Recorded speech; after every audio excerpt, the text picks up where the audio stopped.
May hapon niyo dire. Daghan ang bata dire oy. Paspas king galing dire. Basig matingala mo no kay kasagaran manggod.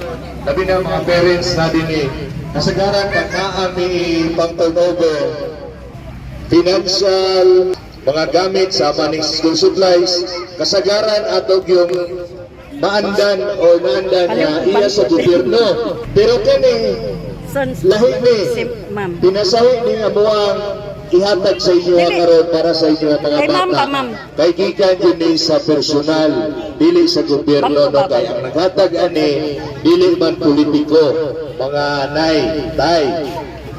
Ang naghatag ani nasa inyo ang atubangan karon ng mga school supplies si Orlando Tangili. Dili siguro kay ninyo pamilyar pero sa radyo, sa social media, labi na sa ako ang page, nana siguro'y nakadumugong nakaila sa iya ha. Tungod kayo sa grabe kamayong tao, dunay na po kasing-kasing sa pagtabang labi na to sa mas labing na ginahanglan. Pero karon wala man siya. Kay tuwa siya kapunin daw ito ikisikaso karon sa iyang negosyo ng yatiman. Pero ang iyang ipadala dinhi para mo imamat sa inyo ang mutunol sa ilahang school supplies para sa itong pinalanggang mga anak. Atong palakpakan ang iyang anak ko, no, si Fatima. Nadini si Fatima. Tanaw sila sa imo ha, ma'am. Tanaw sila sa imo ha, ma'am. Si Ate Fatima, atong palakpakan si Ate Fatima, no? Wala kayo sila na sanay doon kaya kailangan puro tabang lang yun.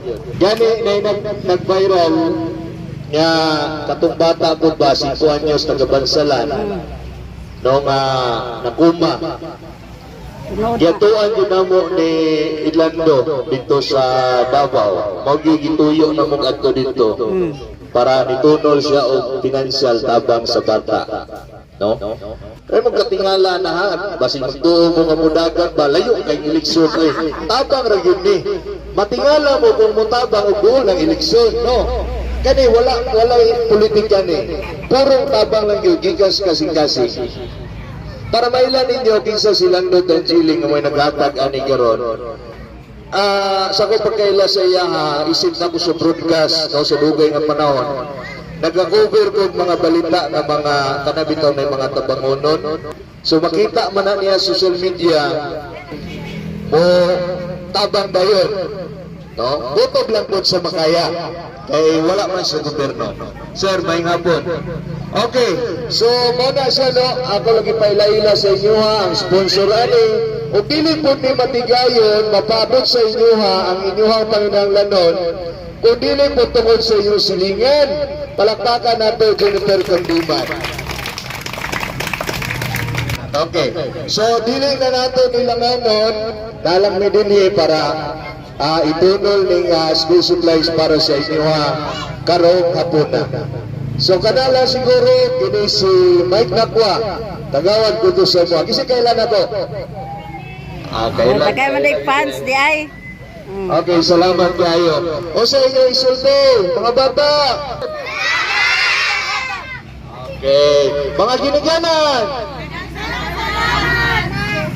Ay, tay, salamat tay. Humanag yun akong storya tay.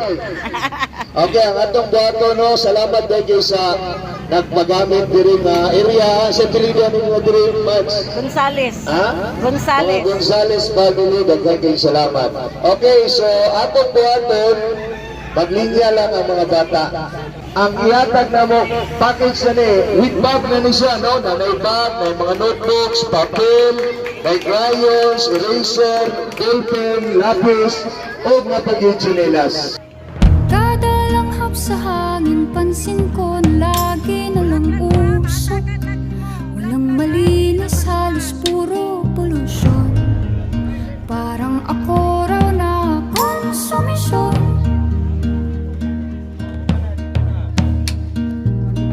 Gulong-gulo ang isip, san ba lulugar kapag nagkamali? Grabe sila manghusga. Bakit perpekto ba sila? Huminga ka ng malalim at isipin ng mabuti ang mga desisyong ilalaan para sa kinabukasan nang makapunta sa paroroonan. Kung dahan-dahan nating simulan muli ang paghakbang, dahan-dahang tumingin sa salamin upang makita ang ating kagandahan. Dahan-dahang iangat ang mukha upang masalayan ang payapang kalangitan. O pagod ka na, pero di ka nag-isa, di ka nag-isa, kaya't lumaban ka.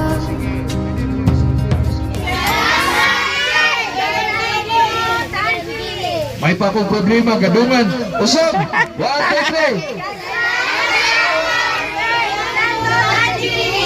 Okay, thank you. Dahan-dahan